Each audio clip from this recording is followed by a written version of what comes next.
last video cut off before I can finish, so I have to do a part 2 today. Hopefully not a part 3. So I decided I walked through the schoolyard, if you can look at part 1. Maybe later in the evening I'll walk down there and go to the playground. I would love to do that. And anyway, so as I'm walking through here, yes, I hear dogs behind fences. And it brought me a thought to mind. First of all, thank you, neighbors, for putting your dog behind a fence. And by the way, because this is part 2, I have to mark the date as July 12th, 2026. Thank you, neighbors, for keeping your dog behind fences. So, one thing, and a thought came to my mind about dogs and babies. I like them both. Matter of fact, I love them both. But what you got to understand is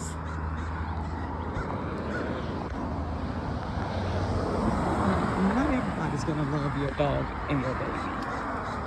Or rather, should I say, everyone's not going to think that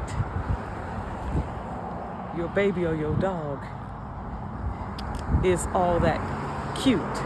And I don't mean in the physical sense, I mean in the way they act.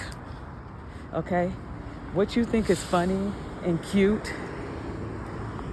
that your child does, everybody ain't gonna think that. Just because you think your dog is friendly and won't bite anybody, he won't bite you.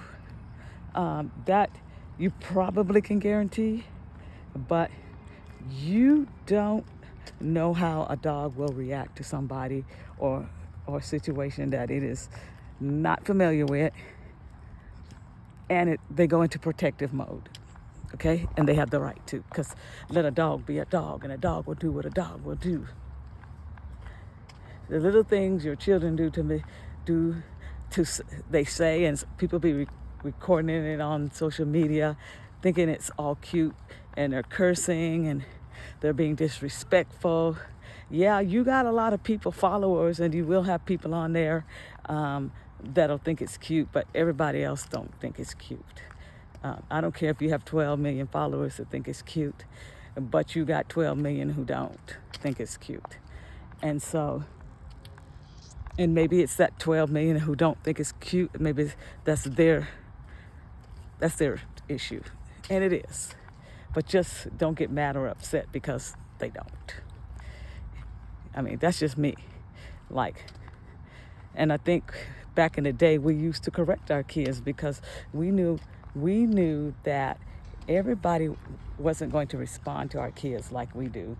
And some of the response that people have aren't safe for your kids.